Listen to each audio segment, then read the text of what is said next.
salaamaaleykum mbokk yi ñu jégalu ci tardement bu tuuti bu ñam balaa ñu démarrer seen émission di leen nuyu yéen ñëpp di leen dalal ci studio iRadio ITV di am mbégte di dalal tey ci suñu studio bi ay kàngam di waxtaanee secteur de la presse ak diffusion ak réseaux sociaux yi xam nga ne démb amoon na benn ndaje bu amoon fii ci Ndakaaru ci cadre UEMOA di wax ci mbirum maanaam TNT bi te boole ci tamit de façon générale naka lay presse di doxee suñu réew. parce que xam ngeen ne phénomène bu bees am na ci àdduna bi léegi mooy affaire réseaux sociaux yi te ñu bëri wax nañ ci tey ci réseaux sociaux yi dérive yi ci am naka la ñuy mën a def pour que nit ñi am seen liberté wax lu ñu war a wax def lu ñu war a def mais respecter aussi ñi nga xamante ne seen vie la seen intimité la ñu xam ne ak surtout population bi naka la ñuy fonctionner ak réseaux sociaux yi ak yenn manipulation la yaram moytu moo tax ñu am tey mbégte di dalal Ibrahima Bakhoum ñëpp xam nañ ko fii ci Sénégal suñu maanaam mag la suñu naataangoo la bu tàggat nañu bëri fii ci réew mi ci mbirum presse te dafa am tamit benn njeexital bu mu taxawee ci presse bi tey nag ñëw na fi en tant que conseiller président CNRA mu ngi tamit ak Amadou Diop mooy directeur TDS mooy télédiffusion du Sénégal lépp li nga xamante ne mu ngi ci TNT bi bi nañuy jot ko télévision nu muy doxee règle yi ñoom ñoo ko maanaam ŋànk Ibrahima Bakhoum démb ndaje bi am na waxtaan ci mbirum presse bi ba président def ci génne di araftu nit ñi ci nu ñuy fonctionner nu ñuy gérer réseaux sociaux yi naka la ñu mën a jàngatee li xew léegi ci phénomène bi ci presse bi ci réseaux sociaux yi ci internet bi. asalaamaaleykum Alassane asalaamaaleykum Amadou maa ngi nuyu auditeurs yi iRadio di kontaan ci invitation bi ndax dañuy wax ne bu ñuy waxtaan waxu presse ñi nga xam ne dañ ciy yëngatu yëpp dañ ciy am wàll ñu ci war a béy. yooyu sa bopp yàgg nañoo daje ma ak yow ci affaire yu mel ni soxal na la trop xam nga li ci nekk mooy réseau yi fi ñu toll nii li tax mu gën a métti ci ñun dañuy wax nañu société de l'oralité maanaam ñun ñi nga xam ne ji avant ñuy agsi ci bind yi waxin bi moo gën a yaatu maanaam bind bi ci yaatuwuloon lool ci suñuy réew donc léegi nag bu fekkee ne réseau yi dañoo may nit ñi foo xam ne ji fu la neex nga duggee lu la neex nga wax léeg-léeg booy xool bind bi sax du jub mais liñ ci bëgg a wax ñu koy wax te dañuy wax ne ji saaga moo gën a yomb wax lu jub wax luy jëriñ ki nga xam ne amul nit ku nekk la nga am nga yóbbu marché kii bu fekkee ne moom bëgg na comme nit ñaa ngi wax moom il faut mu wax lan la mën a wax fa xam-xamam toll lay waxee la mu mën a bind lay waxee bu ko defee moom mu ne naa ci jël régler wàllu sumay problème mooy diw neexuma diw wax na loo xam ne gënaluma bëgg naa nangam maanaam nga indi ko ci penc bi def ko comme marché boo xam ne ji moom marché moom lu la neex nga wax fu la neex nga jaar loolu lu bees la maanaam xarale yu bees yi ñoo ko fi indi ba mu ko indee nag dañuy wax ne ji ba oto xewee oto xew na am na njëriñ am na fu mu la mën a yóbbu ci lu gaaw ci fu sori waaye am na noo koy jëfandikoo mu lor ñu ne garab yi ñuy ñaay di ko jële ci pharmacie di ko naan am na njëriñ dafay faj waaye am na noo koy defee mu lor ci fépp la ne ci fànn yëpp la fii ci média li ci gën a nekk nag mooy daa toog lu foo xam ne ji comme toog fii filmer dafa yomb toog fii jël suma wax dafa yomb toog fii dugg ci biir internet bi dafa yomb bi mu yomb nag tax na ba kenn ku nekk bu ci duggatee dootul xamante lu ñu koy organiser lu dul ne ji xëy na ay réew ñoo koy dese seen bopp ndax bu fekkee ne demoon na ba àgg ci Amérique bi nga xam ne ñëpp jàpp nañ ne ñoom xëy na am na lu bari lu ñu yaatal ba ñi nga xam ne ñoo yore réseau yi bloqué seen président Donald Trump mooy ne ji xam nañ ne kon am na problème ci biir loolu ndax ñun xam nañ ko ndax àgg nañ ci ñëwaguñ ci mais dañ ci waxtaan soobee yàlla. Amadou noo jàngatee jëfandiku bu ñuy jëfandiku réseaux sociaux yi ak internet bi ak presse bi de façon générale. maa ngi nuyu auditeurs yi Alassane di la sant ci invitation bi ndax thème bi dafa am solo di nuyu Bakhoum suñu mag mi nga xamante ne quand même ñi ngi ànd depuis 2014 te Babacar Touré boole ñu ñun ñëpp. tey jii nii ñu ngi kontaan bokk plateau bi ak moom. mbiru réseaux sociaux yi daf di loo xamante ne dafa indi évolution bi nag li ko tënk mooy que technologie bi day gën a gaaw toujours texte yi li nga xamante ne mooy organiser activités yi ba nga xamante ne am na foo xamante ne bett nañu ñun ci population bi ci professionnel u industrie wu audiovisuelle maanaam culture bi ñu am ñun parewuñu woon quelque part pour révolution yi yëpp parewuñu woon pour am outils yi yëpp nga xamante ne tey jii nii day gën a gaawal jumtukaayu jokkoo yi gën a exposer population yi gën a exposer xale yi te loolu yëpp dafa laaj ñu encadrer ko ndax tey jii nii nit ñi réseaux sociaux yi bu ñu xëyee ci yow balaa ngoon mën neen yàq lu bëri te loolu nag dafa am solo tey yoon teg ci ay jéego yoo xamante ne dinañ ko encadrer ba nga xam ne profession journaliste yi sax dañ koy encadrer ndax bëri na ay professionnels mais bëri na ñoo xamante ne nag bokkuñu ci mais dañ ci usurpé wu ba nga xamante ne day yàq perception bi ñuy am ci liggéeyu journaliste yi moo tax daal man sama xalaat mooy dañ ko war a encadrer ba nga xamante ne ku ci ne di nga xam fooy teg sa tànk professionnels yi xam lii seen wàll population yi parce que dañ leen war a encadrer xam lii seen wàll mais ñi nga xamante ne tamit ñooy société yi mooy wax nañ ko fi sànq parce que réseaux sociaux bu ñu koy wax li ci ëpp société yu mag yi la mooy ay Google la ay Facebook la ay YouTube la te ñooñu tamit dafa laaj ñu réguler leen parce que boo xoolee ci buñ ko tënkee ci territoire xëj na nekkuñu fi waaye li ñuy def ci suñu dëkk d'un point de vue territorialité ci suñu biir dëkk lañ koy def donc réseaux sociaux booy réguler dafa am ñaari mbir yooyu réguler auteurs yi ñi nga xamante ne ñooy bind ci réseaux sociaux yi waaye ñi nga xamante ne tamit ñooy transporter contenu yi mais en général comme loolu yëpp daf ñu bett dafa laaj ñu liggéeyaat ci loi yi xëj na pour dabe ko man li président wax démb dama ci d'accord te foog naa majeure partie population sénégalaise bi d'accord nañ ci professionnels yi d'accord nañ ci ndax laaj na ñu seetaat ko bu baax càmbar ko bu baax. est-ce que bu ñu bëggee yi fi am résultat dañu war a commencer d'abord jàngal xale yi tout tànk yi ci école yi lan mooy internet lan mooy réseaux sociaux luy danger yi luy lu ñu war a moytoo lu ñu ko war a moytoo parce que xale yi ndaw yi ñoom seen bopp mën nañu manipuler internet bu fekkee jàngaluñu leen ci bas âge bi du ñu xam xëy na danger yi ci nekk. gis nga Amadou ngi wax sànq waxi Babacar Touré son am Babacar dana wax na ji ñaari affaire dañ ko il faut ñu jàngal journalistes yi lan mooy seen média mais population yi tamit ñu jàngal leen lan mooy média maanaam éducation aux médias éducation des médias autrement dit des acteurs des médias ko defee loolu li nga wax noonu mu tàmbali ci école bi am na solo waaye tamit soo problème mooy li Amadou wax sànq maanaam yi fii dafay gaawaay boo xam ne ji li ngay wax tey bu fekkoon ne par exemple na ko jël ci wàllu loi li nga bind tey balaa muy jot a pare technologie bi rombaat na koo pare léegi nag xale yi ngay leen nañ leen jàngal lan moo ne ci réseau yi maanaam internet bi lan mooy danger ci média parce que bu boobaa dootuma wax internet média rek lay wax maanaam mu gën a yaatu lan mooy média lañ koy doyee loolu mën na am waaye du ci mën di ne responsabilité bi xëy na ñu tàmbalee foofu maanaam dañuy wax ne jàngal xale bi citoyen xam nga bu njëkk dañuy wax ne am na éducation civique yu demee noonu bon naam ba tey mu ngi fi parce que léeg-léeg ma xool ci kay xale yi gis ko ci waaye boo ko nee da nga koy tàmbali ci biir école yi na fekk tamit nga équiper école yi na école yi am ay ordinateurs yu doy classe bu nekk am ko nga mun wax xale yi kii lii boo ko jaaree nii lii lay jur boo ko jaaree nii lii lay indi nagam ñu xamee ci ne ji nekkul ne loo gis ci télévision rek dëgg la nekkul ne loo gis ci réseaux sociaux rek dëgg la boobu loolu ba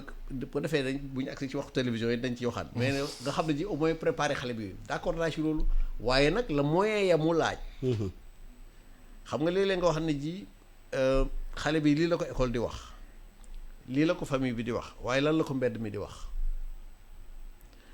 bu fekkee ne mbedd mi dafa yaatuwaay boo xam ne ji ñëpp demuñ école waaye ñëpp mun nañoo gis sa lii nga ne ko na nga ko tàmbali ci ba mu nekkee ndaw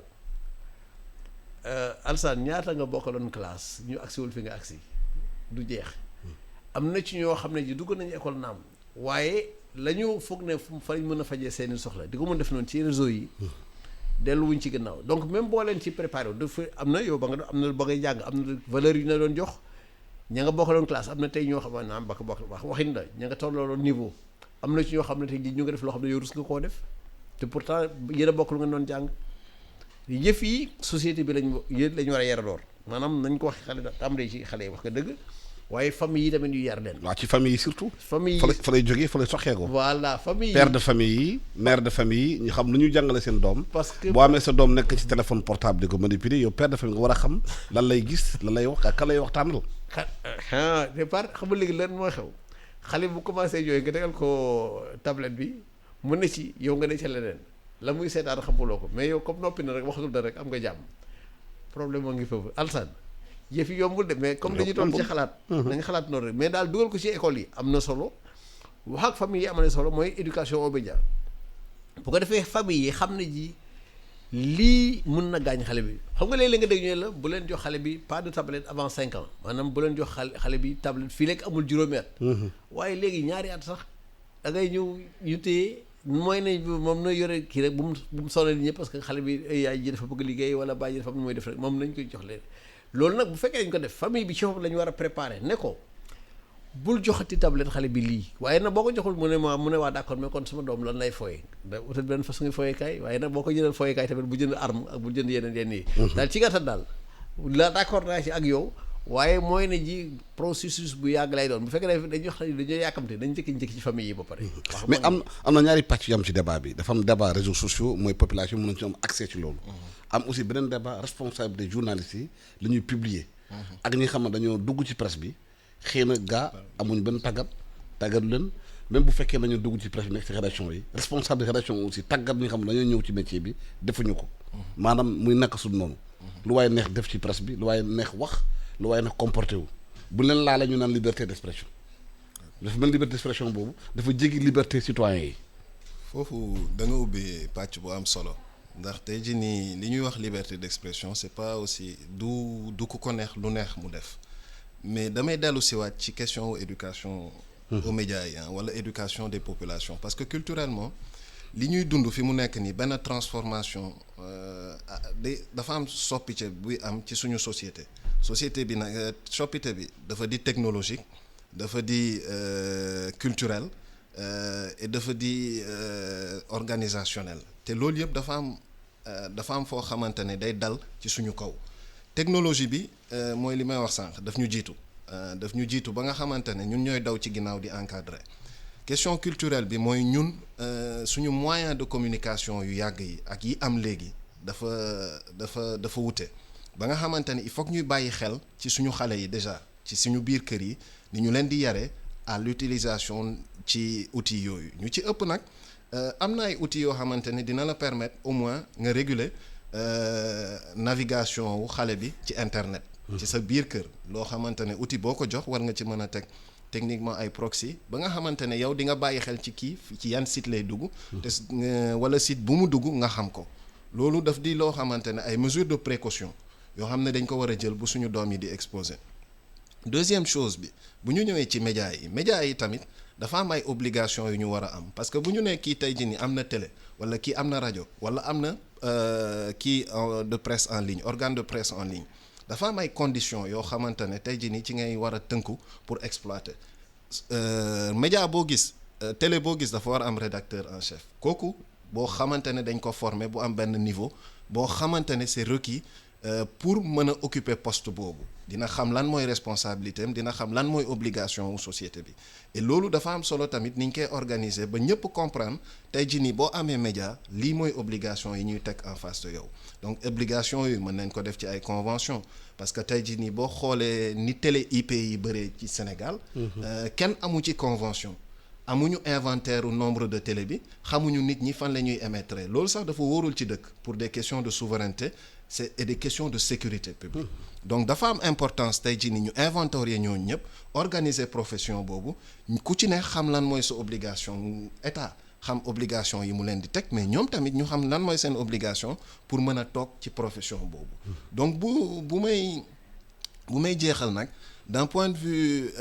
macro dafay indi sax problème wu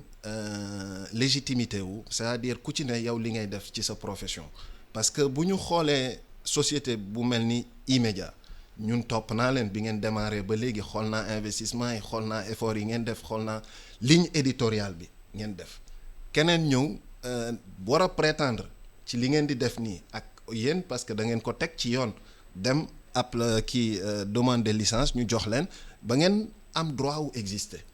respecter charte existence yi nekk ay journaliste professionnel kon keneen kii di ñëw toog seen wet dafa war a am même obligation yooyu sinon sax day yaxanal yéen li ngeen di liggéey donc moo tax dafa am solo ñu organiser ko autant pour profession bi mais autant aussi pour sécurité ak souveraineté wu dëkk bi ci biir réew mi. est-ce que day teg question de fond bi mooy code de la presse dañu mën a assainir profession bu libéral la ku nekk boo amee xam-xam nga si ñëw dugg toog jàng ko waaye dañu conseillé ay nit parce que dafa mel ni wolof bi am na solo ci kàllaama bi pour population accès à l'information waaye ñu bëri ci la ñuy prox ndollu dugg ci wolof bi toog ci rédaction yi bu ñu toogee li charte bi laaj li métier bi laaj comme travail duñ ko def ay waxtaan lañ koy defee di wax lu la neex. gis nga Alassane dañuy wax ne ji boo waxee waxu langue nationale rek jafe-jafe commencé dugg parce que dañ naan xëy mooy parce que dañoo ko jànkati tubaab yi rek ñoom nangam du loolu maanaam li nga wax gis nga xam nga dama njëkk wax ne ji société oralité maanaam ñun avant ñuy boo ko déggee maanaam du yow ak man du ñeneen ñi mais ci façon ci histoire ba bind bi yàggu fi mais bañ demee na ba comme ni nga ci wax ne ñu dugal ci langue nationale yi mu baax lool parce que dinañ xam di xew seen sañ-sañ la seen wareef la te sax kenn ku nekk boo nekk ci réew da nga war a xam la xew ci réew mi te ni nga koy xamee mooy ci làkk ba nga gën a miin ma ko dampe loolu boo xoolee fi mu nekk nii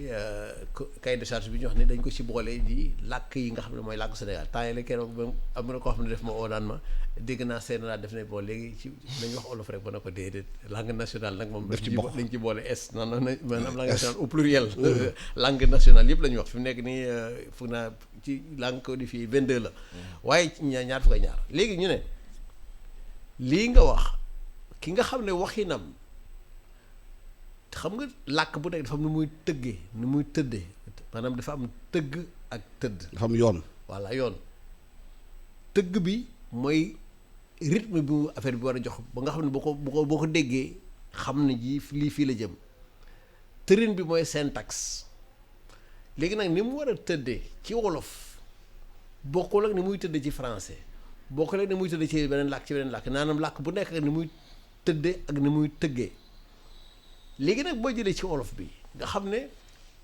ki miin a wax olof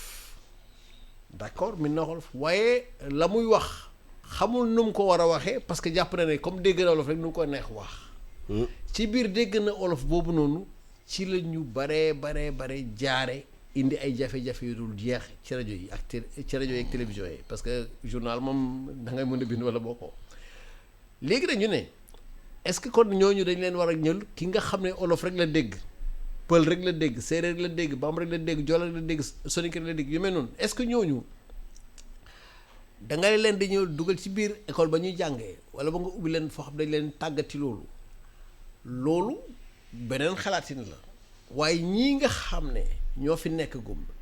lu bëri ci ay jafe-jafe ñooma ma jox la benn exemple boo xam ne du ma la wax ban télévision la waaye ka nga xam ne bokkoon na ci di professionnel comme yow moo la jiitu tuuti ci profession mais dama ko oo ma ne ko xam naa ne démb de sa jotaay bi warut a neex ci yow parce que yaa ngi toog a ndoor koo xam ne mu ngi wax waxam daanaka di bàkkoo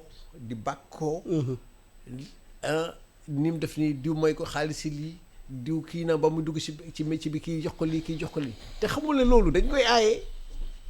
mais mooy ba mu koy def moom mi koy wax dafa xamul li xew bu ko xamoon loolu du ko bàkkoo léegi nag professionnel ba togg nag moom man ma xam ko bu baax man ne ci ëllëg sama ne waa ji xam naa dem ba sonn nga parce que kii nga toggaloon li muy wax ni xamul ne ji loolu yow da nga war a rus ngaa toog nit ñi wax loo xam ne ji maanaam corruption lañ koy ci gàttal. mais est-ce que loolu posé wul question prise en charge ñi nga xamante ne ñu ngi ci rédaction yi. di wax langue nationale yi xëy na tàggatu leen ci métier bi parce que même booy wax métier bi. même bu fekkee langue nationale la da nga war respecter. charte bi métier bi teg ñoo bokk lu ñuy wax. dama ne donc kooku dafa xamul ci charte bi dara bu ko xamoon du ko defee noonu parce que mais nit ñaa ngi fi di waare ci wolof ci séeréer ci pël ci joola et cetera te fekk na la ñuy wax dafa nekk ci ab téere léegi façon yu téere boobu bu fekkee ne ji noonu la ci nit ki parce que dañ ko wax noonu mais ñi ngi fi wax olof ñëpp daanaka ñoom ñëpp mën nañoo lire mën nañoo lire français wala bu ñu mu lire français mën nañoo lire arabe ñi ngi fiy dégg ñu wax ñëpp warta bëri bokk koo xam ne mënta lire dara te wax ci rajo bëriwul waaye nag ñooñu comme ni nga wax ni il faut ñu encadrer. de yenn saa nag am na problème parce que am na nga xamante ne bu ñu bindee journal français. ñu war ko def revue de presse. comme du ñu comprendre article yi ñoom nu ñu gisee photo yi noonu lañ koy commenter. xëy na yow da ngay bind article yenn saa nga yaakaar ne. li nga bind yow. ak lii waa ji wax bokkut. man ci sa bopp damay wax ne ji tàggat bi ngay wax ne d'accord naa ci léeg-léeg nga dégg benn wax comme ni nga ko waxee léegi ñu bind ci journal bi xam nga dama wax ne tëggin ak tërin léeg-léeg am na baat boo xam ne boo ko waxee ci français. nga jël ko firi ko ci wolof du dox du bokk nga jël ko firi ko ci anglais du dox nga jël anglais bi firi ko ci allemand du dox loolu la maanaam faram-fàccee bi du bokk faram-fàccee yi du bokk léegi nag dafay laaj njàng maanaam del soit mooy nag il faut nga jàng si nga métier daal dañ koy jàng loolu bu fekk loolu nga bëgg a alsaan métier dañu koy jàng jàngin bi nag ñaar la mën nga koo jàng ci école boo xam ne loolu rek lay jàngale mën nga ko tamit ñu dimbale la ci ab rédaction maanaam nga dugg si ñu la ciy tàggat ngay gis ñuy dem di dem ba nga mokkal waaye nag dafa fekk na ko maandu jiitu nangoo jàng jiitu xel jiitu damay wax ne ji ñeent bunt moo am pour xam-xam benn bi da nga koy jàng ci kayit waaye xel moo jiitu de xel moo lal yëpp ba pare nga jàng ko ci kayit nga gudd fan lu bari fekk la fi xel mi dimbala ci nga gudd tànk lu bari fekk la fi donc xel départ gudd tànk gudd fan jàng ci kayit léegi nag boo jàngee ci kayit te maanduwuloo am nga problème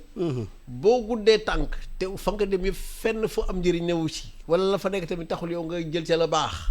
am nga problème bu fekkee ne ngaa gudd fan tamit te gudd fan bi yëpp lenn loo xam ne ji fekk fa ñuy waxee lu baax fekkewuloo ko dafa am problème donc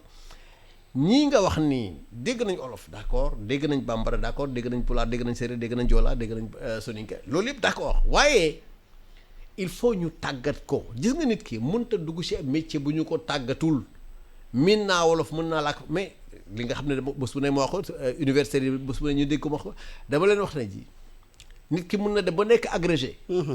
ci matière ba mu ko mën da ci xam ne université dëgg-dëgg waaye nekk journaliste du yomb ci moom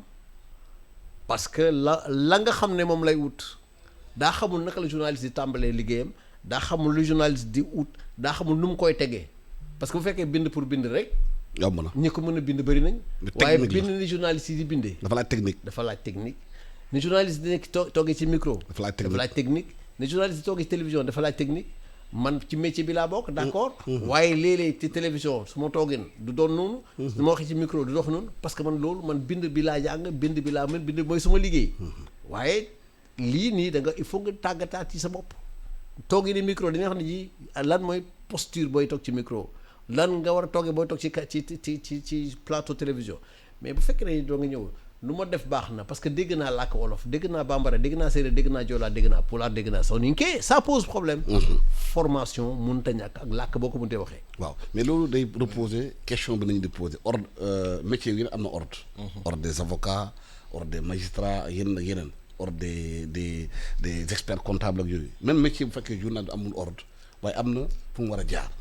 parce que boo demee bitim réew tey nga nekk Sénégalais quel que soit ton talent boo demee Canada mënoo fa nekk journaliste nu mu gën a yombe carte presse doo ko amee noonu parce que xam nañu ay journaliste sénégalais jógee fii dem Canada def nañ fa ñaari fukki at mën nañu dugg rédaction France tamit du n'importe comment ngay duggee ci rédaction yi bi dafa am yoon mu war a jaar waaye Sénégal dafa mel ni ki nga xamante ne bu demee ba échoué partout ñu dugg ci profession bi toog ñi nga xamante ne xëy na mosuñoo jàng sax xamuñ sax luy A B ñu dugal na ci rédaction ñu toog ñu wax askan bi et nguur gi am na responsabilité boobu parce que dañuy bàyyi mu law ba fii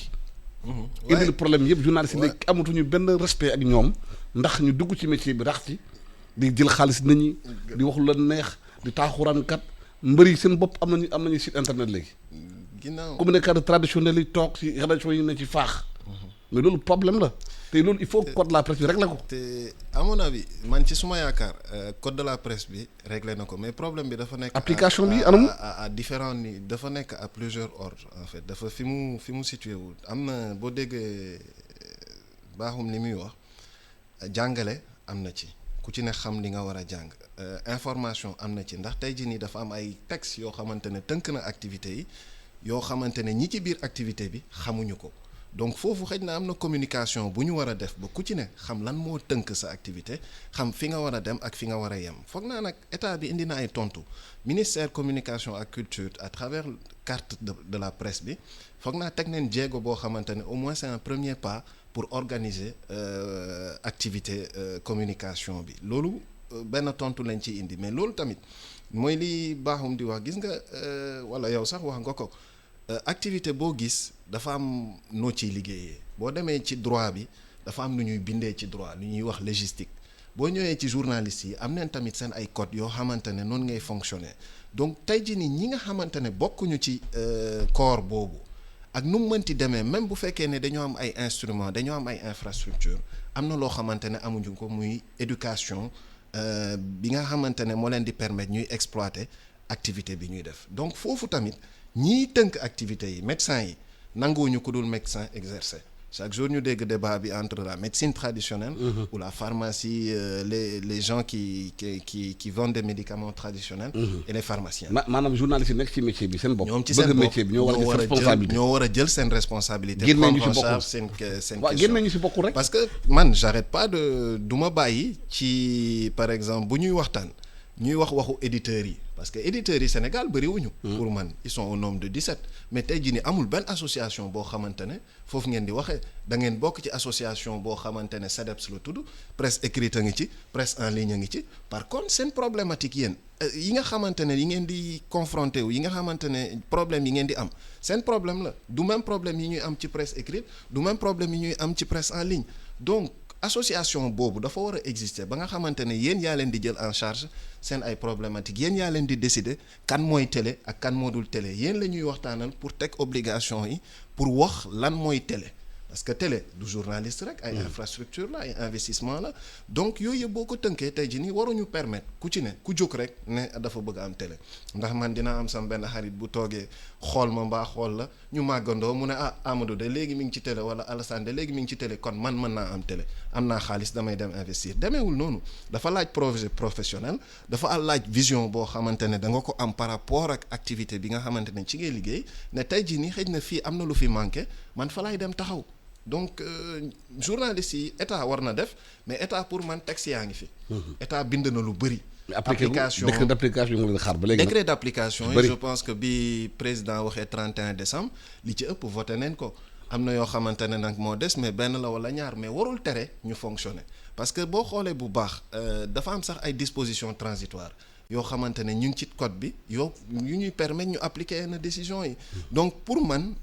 volonté bi ñuy toog di wax. parce que keroog maa ngi dégg Ousseynou Dieng bi muy ne ci carte la presse bi journalistes yu bëri demaguñu déposer ji seen pour récupérer seen carte Daouda Mim foog naa mooy président commission bi c'est un magistrat c'est peut-être aussi une personne de la presse mais ñooñu ñëpp tey jii nii li tax du état mooy décider yéen yaa leen moom corps boobu yéen yaa leen ko war a organiser comme ni médecins yi di organiser corps bi comme ni juristes yi di magistrats yi di organiser seen corps comme ni pharmaciens yi di organiser seen corps journalistes yi organiser seen corps. mais dafa am problème bi journalistes yi am dafa am ñi nga xamante ne dañoo rax ci métier bi ñëw ëpp doole professionnel yi ci métier bi léegi animateurs yi ñu def journaux yi ci yenn maison de presse yi ñoom ñu def débat yi on parle d'un débat intellectuel ñu war a woon ay kàngam universitaire benn animateur toog di diriger débat bi te xamul ci li muy wax lan la. dafa am koo xam ne cadre ba ñu nañu toj yax bi foofu. am na ko wax ne ji cadre yi ñu invité ñoo war a njëkk a bañ. waaw exact maanaam que am na koo xam ne ji li muy lay dara la ci xamul fexe na ba toog rek bon yow maanaam ñi invité daal ñooy dem ba relever débat bi ba orienté ko fenn waaye moom. parce que dafa am animateur yi wàcc seen ànd animateur toog ànd journaliste. dafa nag wax si benn parce que dafa am lu ngeen wax ci organisation ordre bi. yaa nga cee woon donc xam naa. am nay jamono. ba léegi gis nga ne yow nekkoon naa ci maanaam ci li ñuy wax tey CORED. CORED mooy lan li nga xam ne mooy kuréel gi journaliste yi tegal seen bopp ne pour mu organiser liggéey bi sànq Amadou def ne boo nekkee ci métier da nga war a xam au moins documents yi nga xam ne moo yore métier léeg-léeg mu dem ci laaj ci benn journaliste ma ne ko moom est-ce que yéen xam ngeen charte des journalistes du Sénégal. xamuñu ko mosuñ ko dégg. kon nag bu leen wax beneen charte. bu ay professionnels ah des fois je parle de professionnel. génn école ñu formé leen dama lay xamuñu wax- convention collective dama lay wax- xamuñu charte xamuñu droit de la presse. dama lay wax benn affaire. CORED nga xam ne ji moom la journaliste yoo ko tegal seen bopp lañ ci jublu woon ordre la woon parce que nag tamit il faut toujours ngay wax ne ji naka lañ koy waxee encore rendre à César ce qui appartient à César maanaam ñi nga xam ne ñoo ko def tamit da nga leen ciy delloo njukkal. cay jamono Diatou Cissé Badiane moo nekkoon secrétaire général du SYNPICS ñu oote ñoom seen bopp ne dañoo bëgg a def ordre des journalistes parce que daal di fii ci jaxasoo boo xam ne il faut ñu wax ci ñu ooma ci wax dëgg moom boo bëggee dëgg rek bañ ma ooy ci may leen d'accord naa ci gannaaw gi ñu am benn daje boo xam ne bu ñu ko defee ma dégg ay experts yu bokk ci ay ordre yu bëri yu wax ma ne kon ordre nañ comme def ordre nii la jafee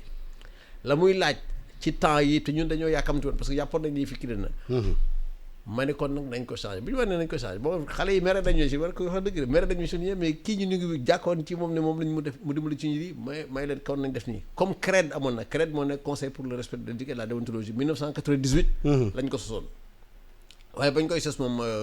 ay ñaan ñoo dajewoon rek defar ko mën na am ay journalistes ñoom ñëpp waaye daal doyuloon léegi nag bañ demee ba xam ne li doyul syndicat bi Diatou jiite ñu wax ne kon léegi dañ ko defaraat ci biir defaraat bi nag ci lañ dem ba sos CORED lan la mooy ne ji lii nga xam ne journaliste ñoo ko moomal seen bopp di saytu seen liggéey ñu ne kon CNRA am na CNRA avant mooy amee dafa amoon na HCRT après HCRT HCA après dégg CNRA 2006 CNRA yi wax lan ne moom léegi état bi moom mooy réguler côté bee journaliste tamit nañuy def seen nañ bi seen wàll ci seen biir kër ñoom seen bopp léegi foofu la coow li déparé ca départ bañ dee génn ji ñu ngi bëgg a def ci affaire ñenn ñi ca lañ commencé di saaga ñenn ñi commencé bëgg a sànni xeer parce que lan la xam nañ ni kat ñii fañ jëm kon ñoom loolu da leen di génn ji ci métier bi. ñu am problème yooyu ñu ne ca la ca des nag di kii nga xam ne ji créer na sa journal bon wala kii nee na am na gis naa kii ñoo doon fowandoor rek ñoo doon jàngandoor et cetera am na li kon war naa ko mën a am. buñ ko organiser wul mooy jur lii waaye ki koy organiser mooy état dafa am jamono yoo xam ne nag bu ñu waxee rek nag état ci boppam léeg-léeg désordre bi daf koy arrangé. wax dëgg daf koy arrangé ni mu koy arrangé mooy am na loo xam ne mënoo ko def loo alsaan mukk. professionnel la métier la gëm. ñu créé journaux. ñu créé ay journaux créé ay sites. créé ay sites. ay rajo communautaire. voilà léegi sori donc loolu. non créé ay télé. loolu ministre yu bëri. léegi ci loolu bu fekkee ne nguur ci boppam mooy def loolu lan la. parce que ñoom Alassane yi am na loo xam ne bokk bu nga defee mu bañ professionnel la keneen ku mel ni moom nekk feneen bokk bu defee mu bañ ñu jaar ci ñoo xam ne ñoom seen yoon ne aussi nañu am xaalis rek maanaam def ko utoo ko ay xaalis parce que man dama amoon waajur moo doon wax ne ji métier bu la ci utam xaalis dugalee dafatoo dara. musiba xaalis bi rek ngay gis. am na ñoo xam ne métier bi looloo leen ci dugal maanaam di nga wax sànq da nga ko junj rek génn ci mais dañoo wër fenn ba tàyyi amuñ suñu mbokki ivoiriens yi laa doon dégg ñu koy wax cee jamono. ñu ne ñoom waxin la rek ñoom ma ko netal seen bopp mais loolu xewoon fii Sénégal wala boobu mu ngi fi ba tey nee nañ Côte d'Ivoire mënut a ñàkk am jafe-jafe ndax dañoo demoon jamono boo xam ne ji da ngay am xaalis nekk ministre créer sa journal jamono yu journal la woon nga créer sa journal au maçon ba mun a lire au xam nga enseigne ba mun a lire plombier ba mun a lire ñu toog ñoo yori journal benn politicien gis la dugal ci xaalisam ñu dana la jëfandikoo seetal li ko neex nga wax mais li ko neex mooy nga dóoral ko diw xaañal ko diw tàggatal ko kii te dañu wax ne métier bu fekkee ne dañ ci nekk doyewuñ ko xarab doyewuñ ko xalam xarab dëkk ci doyewuñ ko loolu xalam dëkk ci doyewuñ ko nguur yi nag bu fekkee ne ñoom ku leen di xalamal la ñuy ut lépp loo xam ne mun naa fexe ba xalam gi di ñu koy dégg. xalam bi neex ci ñoom. di jolli di neex ci ñoom. dañ di ci dimbale. léegi nag am keneen koo xam ne moom it li mu gëm mooy xarab rek moom mu toog fii kii di xalam. kii di xarab tey benn ci ñoom ñaar teguwul ci yoonu métier parce que métier dañuy wax ne ji journaliste gis nga ma waree wax lii. même bu fekkee ne bu ma ko waxee du ma arrangé parce que man gëmuma ko mais su ma gëm lu am solo li xew boo am solo dañ lay wax ne ji na nga ko wax parce que sénégalais bi maanaam kiy déglu kiy lire Sénégal lañ ko wax rek parce que ñun dañu nekk Sénégal mais yëpp la ci àddina si la dañ lay wax ne ji la mu am droit xam ko te yow nga ne nga journaliste nga kon yaa ko koy wax bu ci seetante ndax neex na ma ak neexuma bu fekkee ne Amadou costume bu rafet bi mu sol bon bu ma ko waxee kon day mel ni man kon Amadou rek moo fi am yére bu baax kon bu mu tudd costume am bi te fekk na costume bi bu la neexee rafet na bu la naqaree rafet na kon tuddal costume bi léegi nag bu fekkee ne ji dafa am kenn koo xam ne dafa jaar ci gannaaw ne la costume bu xewe la gëmloo la ko yow ci sa bopp nga jéem a gëmloo nit ñi même bu fekkee ne xam nga ne du dëgg nga jéem a gëmloo nit ñi loolu yaa ngi def lu ñu ooy manipulation xam nga baatu fake news dafa génn léegi fake news baati anglais la yàgg na fi di maanaam mais internet boo ko gën a internet moo ko takarnaasi Donald Trump moo ko xewal moo ko siiwal yëfi nag léegi ñëpp di ko wax français yi jéem nañ ci génn créé li ñuy wax infox ne nañu infox mooy lépp loo xam ne ñu ngi koy def ba jéem laa nax ba gëm loolu nagam loolu mooy infox donc infox mooy fake news lu ci mën di xew journaliste mooy xam loolu ak it gëm sa métier mais li amoo du wax mooy ne yow na nga mën nekkee journal nga ne journaliste nga xamoo ne ji am nay texte yuy régir sa profession yu tënk sa profession man damay jàngale organiser xamoo ko damay jàngale Mamadou Thior mën na la ko wax ñetti yoon def ko am léeg-léeg moo oo Thior ne ko mais Thior man am naa problème man ne ko suma étudiants yi mosuñ dégg correct ça pose problème absolument dégg nañ CNRA mais coow yi CNRA la ñuy dégg mais xamuñ correct yow nga nekk truc journaliste professionnel ñu nekk di liggéey te mosuñoo lire la charte des journalistes du Sénégal xamuñ sax ne ça existe code de la presse bi n'en parle même pas parce que dañu ne bon loolu donc même droit de la presse liiruñ dara donc quand la presse en est là bu fekkee ne réew dafa toll foofu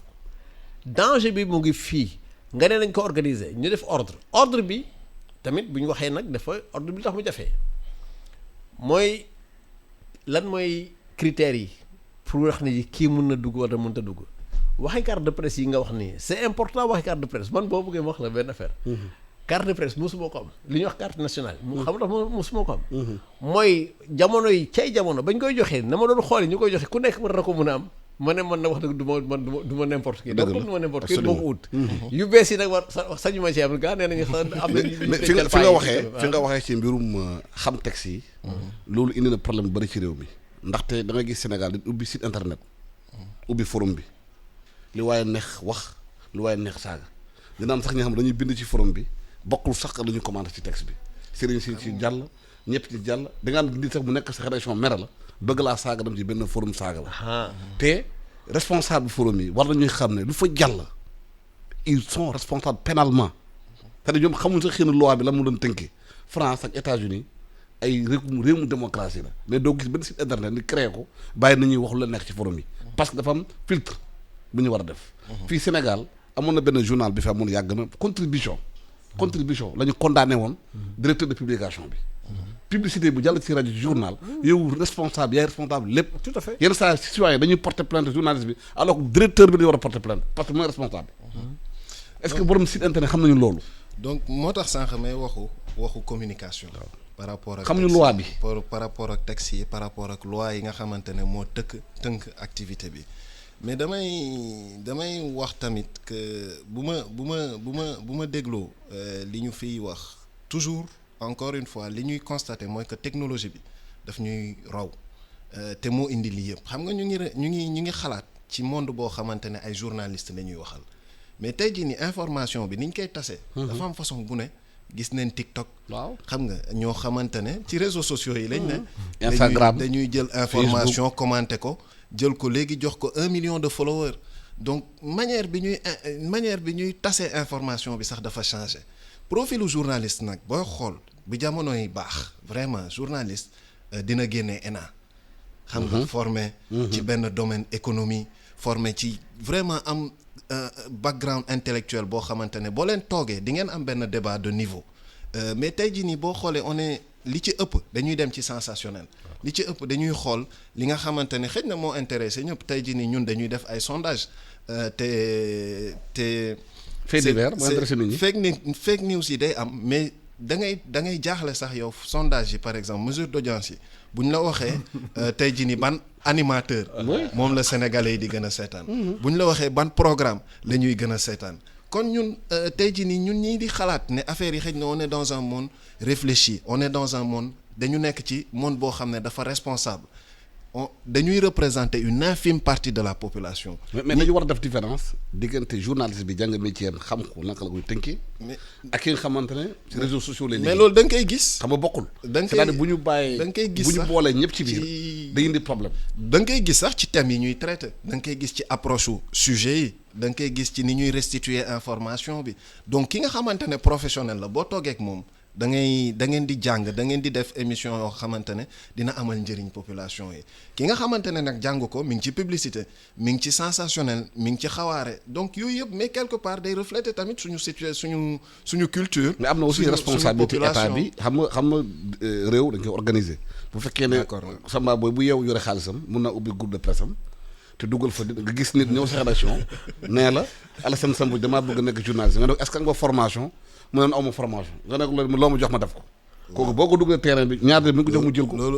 loolu dama ci. am na responsabilité yi xam ne war nañu. am na ci xam ñan ñoo war a yore média. am na ci responsabilité. état waaye am na ci. licence yu ñu jox licence yu ñu jox kan lañ ko jox. am na ci responsabilité ci télé yi sax bëriwul man li may gën a inquiété mooy offensive bi ñuy am sur internet. bi nga xamante ne tey jii nii foofu. télé yi ñu fa am dafa bëri et c'est en dehors du champ d'application de la régulation par moment. il faut réformer mais par contre nag y a une responsabilité pénale. ndax tey jii nii képp kuy émettre xam nañ fi ngay émettre xam nañ sa adresse IP kon fileeg yaa ngi ci territoire sénégalais loo ci wax it tamit ça t'engage. te loolu am na temps Côte d'Ivoire am na benn femme bi xam ne dafa newoon dafa am ay Burkina bi ñu doon violenté Côte d'Ivoire mu am ay un mort mais gouvernement bi daf ko dem jëli condamné ko. mais loolu dafa doy waar activiste la gis nga turé boo boppam xoolee puissance su rajo ak puissance su télé ñun ñëpp ay seede lañ li fi xew Rwanda on a vu la radio des Mille Collines xam nga ni mu taalee dëkk beeg yooyu yëpp kon tey jii nii site web télé boo xamante ne day nekk ci IP TNSA IP boo xoolee ñi fay nekk suñu structure pyramide des âges dafa kii ci suuf. xale yu ndaw yi dañ fi bëri seen usage ñu ngi ci internet encore une fois donc lépp loo fa def ñi ngay toucher day bëri te ñi ngay toucher ay xale lañu bu ñu amul base. parce que wax nga am na solo sànq ñu bëri dañu yaakaar ne boo nekkee internet mën ngaa bind lu la neex wala dara du la ci fekk. yow wax nga adresse IP la. boo bindee sa portable mun nañu xam Alassane Samba Diop mu ngi dëkk Thiaro yi. dañ lay traqué fekkile foofu jëli la. mën nañ la jël on a des am na ñu yaakaar nag ñoom internet bi. lu waaye neex def lu waaye neex wax dara du la ci fekk. moo tax bu ñuy wax waxu régulation réseaux sociaux ñaari mbir moo am mooy ki bind. ñu identifier la wala ki ko transporter ñu identifier la. ki partagé donc yooyu yëpp tey jii nii daf lay exposer ci en termes de responsabilité moo tax fa la ñu jëm li ci manqué woon ci loi bi dinañ ci indi tontu ba nga xamante ne dañ koy organiser ba ku ci ne mën a dund parce que tamit lu baax la. réseaux sociaux yi baax na. am na foo xamante ne partie boo xamante ne war na mën a indi ay coppite yoo xamante ne dina indi ay yokku. ci société bi. waaw soo gisee ñu wax loolu dafa am ñi xamante ne dañuy yeewu rek jël baaxum. wax ko lu ko nekk ci réseaux sociaux yi yàq adunaam yàq këram dañuy constater léegi nit ñi yenn saa dañu jël seen awra jigéen di ko duggal ci réseaux sociaux yi seen awra yi mooy par exemple même journal bi tey moo gisee tey dafa am benn xale bu góor sekkoon na benn xale jigéen dara photographier ko mu xale bu jigéen bi bàyyi ko muy jël photo yi duggal ko ci internet tey moom dafa yaakaar ne bu ko defee dina yàq dundu diw te mu dara ko ci fekk. gis nga Alassane nit ki bu yaruwul waaw bu yaruwul na jàng lu ko neex. loolu musiba la. Amadou def ne da nga doon gis bu njëkk maanaam balaa muy nekk journaliste dafay nekk ay jàng ENA maanaam administration et cetera loolu tamit dama leen wax ne ji xam nga ba suñ benn naataango Cheikh Tidiane Sy. bu mos a dégg am ku mu tontu. def na ko lu tax journaliste yi du ñu professionnaliser wu. maanaam lu tax du ñu dugg du ñu am benn kii ba pare mu ne ko professionnel journalisme. journaliste profession mooy journalisme point profession mooy lan mooy ne yow Amadou li nga jàng di ingénieur ci loolu man xaw ma ci dara waaye bu ma bëggee Alassane xam ko Alassane xamuñ dara man xaw ma dara man bu ma ñëwee déglu la ba yow nga xam ba mu leer ma ñëw fexe ba Alassane ak ku gën a suufee Alassane ak yëpp comprendre mais yow bu ñu la waxoon nii lii nii waxal ko Alassane ba mu comprendre ko yow doo ko def pour lan parce que sa xam la nga jàng moo tax doo ko mën a wax ak Alassane man maa jàng lu ñuy wax ak Alassane mooy jógee ci yow dem ci benn médecin la muy wax ma tuddaat ko tey bés bu ne ma ne ko xam naa ne seeram na doon ba tey parce que bés ma tudd si télévision professeur Soubassène Diouf noonu li ma koy tooñ dafay bëri ma ne ko benn bés dama ko ne suuf dama ne suma étudiants yi yow moom orthopédiste la ma ne ko il est professeur agrégé ma ne ko bu ñu waxee waxi Ebola suma étudiants yi bu ñëwee laaj la dara wala ab journaliste bu ñëw laaj la boo ca waxee dara waane moo la ca dugal waaye xamoo ca tous te pourtant médecin la mais man journaliste bi nga xam ne du ma orthopédiste du ma leneen bu ma ñëwee nga expliquer ma fexe ba ñoom Alassane comprendre ko faram-fàcce ko comprendre waaw loolu mooy suma métier médecin bi nga xam ne ji bët lay toppatoo ba kàddu yi ñuy utiliser bokkul ak médecin bi nga xam ne ji yax lay toppatoo médecin bi toppatoo yax la muy kii bokkul ak mais journaliste bi moom ci moom la xereñam xam-xamam xam lim soxla xam li ñuy soxla moom la may mu dem ci yow dem ci Alassane dem ci kii métier bu ne mu fexe ba dañuy comprendre loolu kon la Cheikh si wax ne ko métier journaliste sa profession bu ñu ko nee professionnalisé mu ne waa d'accord non waaw te ko ne sa spécialité waaw spécialisation mu ne spécialisation journaliste mooy journalisme te wax na dëgg la Cees nag bu ñu deelee am na benn affaire boo xam ne wax nga ko sànq gis nga réseau yi responsabilité bi nga wax dañ lay wax ne ji journal xam nga bu fi nekk Sénégal bu ñu tollagum nii maanaam am na changement yu ñëw tuuti ci code bi mais ba bërki démb la loi c'est la 9604 lañ doon wax mooy ne ji boo nekkee pour que créer journal amal carte d'identité demal fee ut numéro ISSN International Standard Serial Number benn numéro bu ñu lay joxe fële bu ñu archive ñoo ko doon joxe foog naa léegi xam fu ñu toll bu ñu la ko joxe nga def rek créer sa journal bu bët setee teg ci ñaari fan ñetti fan rek créer sa journal léegi sax ñu ngi koy jëbal ko de ci biir loolu nag ci ngay wax ne ji yow ku la neex nga jël ko dugal ko responsabilité bi dañuy wax ne ji obligatoirement journal bi dafa war am directeur de publication ñu xam turam lu tax lañ cay jublu mooy bu coow amee ñu dem jëli ko dem si yàlla Jean Meissa Diop bi am na fay ca daaw yàlla ko la yërëm ameen ay jafe-jafe yi lan la am na ku ñuy seet gis ñu ko ñu dem seeti ko moom ñeneen ñooy jum mais naka la loolu mun a amee koo xam ne ji turam ci yoon ba muy déclarer journal bi am na tur bu fa nekk boo xam ne boole ceeg adresse waaye nag bu fekkee dañoo bàyyi ku nekk ñëw créé ku nekk créé et tout loolu mooy jafe-jafe donc pour résumer ci point boobu spécialité journaliste sa spécialisation c'est le journalisme mun a wax ak kii mun a wax ak kii mais fenn fu ne lan la mooy psychologie dafa mos a xam ne moom xam ne buy wax ak ñoom Alassane dina wax ak ñoom buy wax ak kii dina wax ak ñoom parce que bu loolu loolu économistes yi du ñu wax ak kenn seen diggante rek la ñuy wax seen biir rek médecins yi jàng affaire yu yàq seen bopp rek la ñuy wax médecins yi jàng affaire yi bët seen bopp rek la ñuy wax ña si jàng affaire bii seen diggante rek la ñuy wax mais journaliste bi nag mooy def loolu mooy moom la obligation pour moom mu comprendre kii comprendre loolu mooy métier am dañu mus a am ci li nga wax ne ku ñu wax Jean Daniel moom it fàtte bu yàggul France dafa ñëw ki ñu ne waaw bon les jeunes bon c'est bien yéen a ngi ci école de journalisme c'est bien waaye nag école de journalisme rek doyul de maanaam booy génnee fii diplôme na nga continuer di tout le temps di jàng di wut xam-xam loolu la parce que moom jànguloon école de journalisme waaye teewul xaral na ci métier waaye kan nga mi France bu ñu waxee journalisme Jean Daniel kay ñëpp xam nañ le journal Le Monde Hubert Beuve-Méry ki ko def kan la Hubert Beuve-Méry jàngul loolu rek journalisme mais def di dafa li nga wax moo ne day dem ba mu yàgg pratique bi yàggaay bi xarañ bi xam-xam be xel mi ak liir bi di jàng di liir bu dëgg jàng di liir mooy xam lu xew fi léegi dëkkuloo ci di liir tout le temps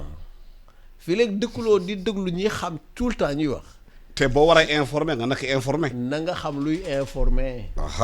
yow ci sa bopp boo xamul luy informer nooy informer musiba parce que tamit informer bokkul ak communiquer loolu il faut c'est pas la même chose waaye waaw mais loolu dañ ñëw ci loolu mais dama bëggoon xam constat bu ñu def fii ci Sénégal léegi la plupart des télévisions et des journaux seen information ci réseaux sociaux lañ koy jëlee catastrophe da nga yeew suba teel gis page internet nit bind ci dara nga yeewu journal bind ko te laajul waa ji yore page internet est-ce que moom la mun na nekk faux page fausse page mun na nekk faux compte parce que nga yeewu ne ne Abdoul Mbaye bind na li wax na de yow boo jëlee wax Abdoul Mbaye nga def ko ci journal te laaju Abdoul Mbaye est-ce que li génn ci page yi moom moo ko bind bu yeewoon ne la bind loolu looy wax man Alassane man foofu déontologie wu profession bi la encore parce que dafa am charte yoo xam ne mooy tënk ni ngeen di liggéeyee information journaliste day enquête si yoon day vérifier balaa ngay bind lépp li ngay bind daf la war a wóor a priori waaye xam nga dafa am loo xamante ne du njottul Sénégal rek dañ ko fekk ci réew yu bëri ci monde bi ñoo xamante ne ay nitu influence lañ dañ fa am ay lobby yoo xamante ne ñooy influencer plume mooy maanaam li nit ñi di bind saa su ne mën na doon lobby oil and gaz ñi nga xamante ne ñu ngi ci pétrole bi. mën na doon lobby politique mën na doon lobby culturel. ku ci ne yaa xam li ngay pousse li la intéressé te fi nga koy poussé ak ñi nga koy poussé li am solo man li ma jàpp rek encore une fois ndax ñiy baax ña ngay baax ba tey ñiy professionnel ña ngay professionnel ba tey mais man dafa am benn dimension économique bu may interpeller ci wax jooju yëpp li ñuy jël di teg ci réseaux sociaux yëpp parce que réseaux sociaux yi en général li ci ëpp ñun li ñuy utiliser moomuñu ko te day interpeller ci patriotisme économique li ñuy jëfandikoo nañ ko moom lu tax ñun amuñu suñu WhatsApp lu tax ñun amuñu suñu YouTube lu tax ñun amuñu suñu Facebook tey jii nii dañuy consommer comme Chine voilà parce que tey jii nii choix la boo xoolee Maroc par exemple boo fa demee dañ leen ne voie WhatsApp du dox dañu décider tëj ko fii Sénégal bi ñu jógee ne dañuy altérer WhatsApp ñu indi ñu ci champ wu politique mooy teranga voilà ne dañu bëgg a réguler WhatsApp beeg xam nga Sénégal dañu ne réewum teranga la loolu neex def alors que dem nañu ba tuddee suñu lion de la teranga ku ñëw dóor leen teranga alors que jamono boobu pour man décision bi état bi waroon jël mooy couper WhatsApp ne na ay sénégalais ay xale sénégalais yu xarañ neen créer WhatsApp boo xamante ne ay application WhatsApp la am na fi chaque jour nga gis xale yi macha allah ñuy développer ay application de même sorte que YouTube par exemple c'est des choix économiques ni ñuy toogee ni tey jii nii ñun suñu diplomatie bu ñu ko créer mun naa créer réew mi alal bu bari day créer alal day créer emploi day créer kii télé yi ngay wax nii contenu yi ñuy jël di def sur YouTube ñu leen di fay tuuti par tuuti lu leen tere ñoom ñëpp ñu déggoo jël seen ay contenu bokk ko di ko jox sénégalais yi di ko jox diaspora bi ba nga xamante ne te man leer na ma ne su boobaa dinañ ci gën a gis seen bopp te loolu yëpp ay choix la ay option yoo xam ne la dañ koy jël ci loo xamante ne dañ koy contribuer mais tey jii ni YouTube ubbiwul Sénégal déedéet Facebook fayul impôt Sénégal l'impôt bi fayuñu te lu ñu gagné sax ci presse Sénégal daa bari publicité bu ñuy am ak yooyu fiscalité te day déréguler marché bi surtout parce que tey jii nii la manière mooy li may wax tey jii nii ñun ni ñuy seetaanee télé dafa changé xale yi ni ñuy seetaanee télé dafa changé képp koo xamante ne sénégalais la dafa dem ci YouTube wala dafa dem ci site yooyu dafa di xaalis boo xam ne mi ngi leen koy yóbbul te ñoom li ñu jël xaalisu te mi ngi koy xañ Sénégal xaalisu auteurs yi di ko ci liggéey nga dindi sa texte Facebook question droit d'auteur question droit publicité gañ yow doo ci am ñaar dërëm yow doo ci am ñaar dërëm donc yooyu yëpp ñun dañ ci war a yeewu am na loo xamante ne nag nit xëj na état dina ko def mais xëj na tamit ñun ay option yoo xamante ne dañ ko jël organiser suñu profession organiser suñu activité ba nga xamante ne dinañ ci gis suñu bopp. waaw am na ñu naan tey bu fekkoon ne amoon na loi Sénégal ci YouTube mooy GAFA yi li ñuy gagné ci suñu réew mi ci droit d'auteur yi bi ñu ko récupéré woon presse bi dootul am problème xaalis parce que ay milliards la ñuy gagné sur le dos des Sénégalais et des auteurs et des producteurs. léegi nga xam ne ay milliards dañu gagné ci sur le dos des Sénégalais maanaam te fekk na Sénégalais yi suñu ci seen bopp am na ay Sénégalais yoo xam ne ñu ngi ciy seen bopp te ñooñu loolu lañ ciy seen bopp moo yées encore pour la profession d'information. maanaam li nga xam ne yow sa métier mooy li informé. am na yoo xam ne yow da nga koy bañ. ay clic la ñu wut nee naa Alsaan am na yoo xam ne yow doo ko def kenn du ko boo def ku la boo def nga bañ parce que sa métier nga gëm man tamit surtout xam na yàgg naa la gis ko ay tout donc sa métier nga gëm kenn doo mën na def yenn yi am na koo xam ne moom li ko intéressé mooy nañ compter clic rek. clic et comme Sénégal yi dafa mel ni ñoom tamit loolu xam nga yow wax nga ko sànq nee nga bu ngeen defee sondage yi ñi gën a siiw ñi gën a topp nangam jotewuñu ak métier bi dara waaye noonu la demee am beneen affaire boo xam ne wax nga ko sànq Alsaan gis nga maanaam bu fekkee ne da nga ñëw par exemple jëli information ci biir réseaux sociaux wala yu mel noonu barke démb dafa mel journaliste boo xam ne daf ma am lu ma doon laaj quoi maanaam ci analyse politique bi ci dëkk bi am benn affaire boo xam ne bi ma waxee ne ji diw de nee na nangam diw nee na ma ne ko attends loolu est-ce que di woo ko wax wala déet parce que ba nga wax benn affaire mu ne ma ne ko léeg-léeg ngeen dégg benn affaire ka ko wax daa fekk ne am na keneen ku ko déey te la ka ko déey la pour boppam la li kii di wax li Amadou di wax lobby yi lobby yi dañu am xaalis boo xam ne mën nañu jël sax benn médecin fay ko xaalis bu dul jeex pour mu gëm loo na ne garab bi baax na lii garab gi moo fi gën nangam te fekk ne garab gi ne la vaccin yi baax na vaccin bi baaxul gis nañu xeex amu ci biir xeexoon seen biir ci big pharma yi léegi journaliste bi ba ma ko waxee ne loolu ba ma ko laaj ma ne ko li ma la wax daal mooy li nga wax ne yii est-ce que wóor na parce que nangam bon est-ce que vérifié nga ben justement ma ne ko en tout cas daal li ma gën yéen journaliste waxin la quoi ma ne ko yéen journaliste léeg-léeg ngeen def benn affaire nit def la koy déey nga bind ko te vérifié wu la ko keneen dégg ko ñu def koy ba def koy jëmm te du dara xam nga boo jëmmalee ngelaw mooy dara newu fa mais dañu koy dem di ko wax ba mu kii loolu barke démb la woon la kii bi moom ci boppam démb ñu waxtaanaat mu ne ma grand finalement la nga waxoon ken dëgg la man gis naa ki ñu waxoon ne moo wax nangam nekkee moom waxu ko du tout ma ne ko après mu ne moom daf ko wax rédaction ne leen mais man gat baaxum na waxoon na ma lii ne ndax loolu dëgg la ex ma ne ko nag loolu réflexe professionnel boobu ngeen war a am lu ñu la wax lu ne neel d'accord yéen na maanaa yénewul maanaa Tidiane Kassé toujours moo waxaat Tidiane def ne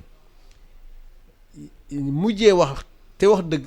moo gën njëkk a wax te wax musiba parce que boo njëkkee wax tey wax musiba ëllëg nga waxaat wax musiba gannaaw ëllëg kenn du la liir loolu wóor na seen télévision bu ñu waxee ñu ne non ñooñu ñoom waxkati musiba la duñ la topp waxkati rajo noonu donc lu ci mën ne responsabilité liberté dafay am waaye responsabilité du ñàkk macha allah boo si tu n'es pas responsable mooy ne man lu ma wax baax na foog ne maa ngi nëbbatuwuloo kenn ndax dañuy wax ne ji jikko xam nga jikko mbëtt yéen nag ay boy Dakar ngeen xam nga mbëtt waa xam naa ko jikko mbëtt xam nga mooy lan mooy dañuy wax ne moom bu waxee bu jiitoo maanaam bu la gisul non maanaam bu la gisul rek jàpp na yow gisoo ko alors que bu duggee ci pax mi moom gisatu la parce que ngay dem activité mais moom jàpp na ne gisoo ko loolu mooy jikko mbëtt xam nga donc moom dàq nga ko rek mu daw ba fenn dugg fenn rek ne kii ne teg foofu parce que gisatoo ko yow gisatu la rek fa ne yow gisoo ko loolu mooy jikko mbëtt il faut que nekk ci réseau yi foog ne yàgg def la neex kenn gisul la ankay ñii am nañ fuñ ko mën a jaaree xam-xam yaa ngi fa lu ñu mën a traquer ba dem jël fe nga nekk ñu jàppale ñu teg la fii teg la ci yoon donc ñooñu sax il faut ñu jàngal leen ne li ñu wax ci début bi éducation aux médias il faut ñu xamal leen ne lii li nga bind nga wax nii xam nañ ko dañ la faaleegul nag bokku la duñ la faaleeguñ la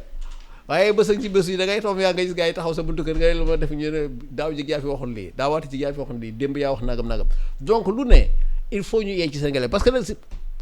dañuy wax nañu ne way nguur gi dafa bëgg censurer xam nga woon ne naa leen ku ma xam ku ne xam nga ne man censure man musuma ci ànd fenn dañuy wax ne man anarchiste la du ma anarchiste en fait mais dafa am yoo xam ne bu fekkee ne waxi intérêt réew mi moo taxaw intérêt citoyen moo taxaw sécurité réew mi taxaw jàmm réew mi moo taxaw kenn ku ne na nga am la nga mun a bàyyi mais nag bu fekkee ne kii jàngu ko xamu ko munu ko ci njëy rek lay dëkk heure bi ñu joxoon jeex na maanaam di gërëm di la sant Amadou Diop directeur TDS di gërëm Ibrahima Bakhoum conseiller président CNRA dañu waxtaan ci mbirum réseaux sociaux yi ak presse bi responsable di ku nekk da nga ko war a jëlee ci métier bi bu fekkee da nga kaa bëgg nga jox ko yelleef bu mu laaj di gërëm di leen sant ñaan ak yéen ak jàmm